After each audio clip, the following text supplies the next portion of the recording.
നമസ്കാരം. ഏറ്റവും പുതിയ വീഡിയോയിലേക്ക് അവർക്ക് സ്വാഗതം.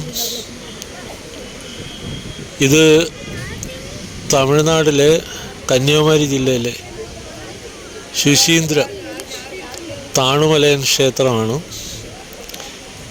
കഴിഞ്ഞ ദിവസം ഇവിടെ രഥോത്സവം ഉണ്ടായിരുന്നു, രഥോട്ടം ഉണ്ടായിരുന്നു. അതിൻ്റെ ഉത്സവ ചടങ്ങിൻ്റെ ഒരു വീഡിയോ ആണ്. 9-ാം നൂറ്റാണ്ടിൽ ചോളരാജവംശം പണിതീർത്ത ഒരു ക്ഷേത്രമാണ്. പിന്നീട് 19-ാം നൂറ്റാണ്ട് കാലങ്ങളിൽ തിരുവിതാംകൂർ രാജകുടുംബം ഇത് വിപുലമായിട്ടുള്ള തോതിൽ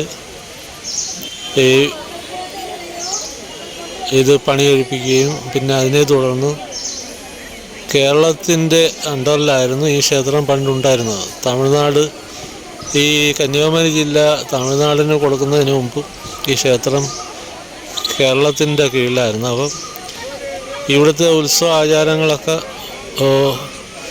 പൊതുവെ നടക്കുന്നത് ഈ ജനുവരി മാസങ്ങളിലാണ്. ഇവിടെ രഥോത്സവത്തോടനുബന്ധിച്ച് ധാരാളം ആൾക്കാർ വന്നിട്ടുണ്ടായിരുന്നു. ഇതിൽ പങ്കെടുക്കാനും ക്ഷേത്രത്തിൽ തൊഴുന്നതിനെല്ലാം വിദേശികളടക്കം ആൾക്കാർ ധാരാളം വന്നിട്ടുണ്ടായിരുന്നു. നിങ്ങൾക്ക് ഇവിടെ തന്നെ കാണാം ഈ രഥമെല്ലാം 2 വലിയ രഥങ്ങൾ, അതിൽ വലിയ വടങ്ങൾ കെട്ടിയിട്ടുള്ള വലിച്ചുകൊണ്ട് പോകുന്ന രീതിയിൽ വടങ്ങൾ കെട്ടിയിട്ടുണ്ട്. അത് നല്ല രീതിയിൽ ഇത് പുതുതായിട്ട് പണിത 2 രഥങ്ങളാണ്. ഇത് നല്ല രീതിയിൽ വാർണിഷ് ചെയ്ത് ഇപ്പോൾ അലങ്കരിച്ച് ഇരിക്കുകയാണ്. അപ്പോൾ ഇനി ഇത് ഈ ക്ഷേത്രത്തിൻ്റെ പുറം സൈഡിൽ തന്നെ അവർ ഇതിനൊരു ടെൻ്റൊക്കെ കെട്ടിയിട്ട് വയ്ക്കുന്നതാണ്. അപ്പോൾ ഈ ക്ഷേത്രം യഥാർത്ഥത്തിൽ ഏകദേശം ഒരു 11 നില പൊക്കമുണ്ട്. ഏകദേശം 33 മീറ്റർ ഉയരം, 11 നിലയും 33 മീറ്റർ ഉയരം എന്നാണ് പറയപ്പെടുന്നത്. ഇവിടെ പ്രധാനമായിട്ട് പൂജിക്കുന്നത് ശിവനും വിഷ്ണുവും ബ്രഹ്മാവും, ഇങ്ങനെ 3 ചേർന്നുള്ള ദൈവങ്ങളെയാണ് ഇവിടെ പ്രധാനമായിട്ട് പൂജിക്കുന്നത്. കൂടാതെ ഇതിൻ്റെ അകത്ത് 30ഓളം വിഗ്രഹങ്ങൾ, പ്രതിഷ്ഠകൾ, ക്ഷേത്രങ്ങളിലെ പ്രതിഷ്ഠകൾ ഇതിന് ഉള്ളിലുണ്ട്. അതിൽ പ്രധാനമായിട്ട് ഏറ്റവും വലുതായിട്ട് കാണാൻ പറ്റുന്നത് നമുക്ക് ഹനുമാൻ്റെയാണ്.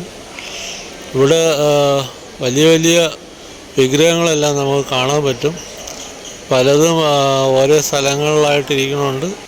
ആദ്യമായിട്ട് വരുന്നവർക്ക് അത് കണ്ടുപിടിച്ച് പോയി തൊഴുന്നതിനൊക്കെ കുറച്ച് ബുദ്ധിമുട്ടായിരിക്കും. കാരണം ഇത് ഈ ക്ഷേത്രത്തിനുള്ളിൽ തന്നെ പല സ്ഥലത്തായിട്ടാണ് ഇരിക്കുന്നത്. ഈ ക്ഷേത്രം സ്ഥിതി ചെയ്യുന്ന ഒരു ക്ഷേത്രക്കുളത്തിൻ്റെ കരയിലാണ്. ഇത് ഏകദേശം 2 ഏക്കറോളം വിസ്തീർണമുള്ളൊരു സ്ഥലമാണ് ഈ കുളവും ഈ സ്ഥലവും. അപ്പോൾ ഈ രഥോട്ടത്തിനുള്ള സ്ഥല സൗകര്യമൊക്കെ ഇതിൻ്റെ ചുറ്റിലുമുണ്ട്. അപ്പോൾ ഇന്നലെ ധാരാളം ആൾക്കാർ ഇവിടെ പങ്കെടുക്കാൻ വന്നിട്ടുണ്ട്. ഇതിൽ കച്ചവടക്കാരും മറ്റു കാര്യങ്ങളും നമ്മളിപ്പോൾ എല്ലാ ഉത്സവ പറമ്പുകളിലും കാണുന്ന രീതിയിലുള്ള കച്ചവടക്കാരൊക്കെ തന്നെയാണ് ഇവിടെയും ഉണ്ടായിരുന്നത്. ഇന്നലെ രാവിലെയാണ് ഏറ്റവും കൂടുതൽ ആളായിരുന്നത്. ഏകദേശം 1 മണി ഒക്കെ ആയപ്പോഴത്തേക്കും ആൾക്കാർ കുറേശ്ശെ വീടുകളിൽ പോകാൻ തുടങ്ങി. അങ്ങനെ ഇപ്പോൾ ആൾ കുറഞ്ഞു വന്നു. അപ്പോൾ ഇത്തരത്തിലുള്ള ഒരു ചെറിയ വീഡിയോ ആണ്. വീഡിയോ ഇഷ്ടപ്പെട്ടാൽ നിങ്ങൾ സപ്പോർട്ട് ചെയ്യുക. ഈ രഥോട്ടം കാണാൻ വേണ്ടി മാത്രം ഇന്നലെ പോവുകയും ഈ വീഡിയോ എടുക്കുകയും ചെയ്തതാണ്. അപ്പോൾ വീണ്ടും കാണാം. അടുത്ത വീഡിയോയ്ക്കായി കാത്തിരിക്കുക. അതുവരേക്കും നന്ദി, നമസ്കാരം.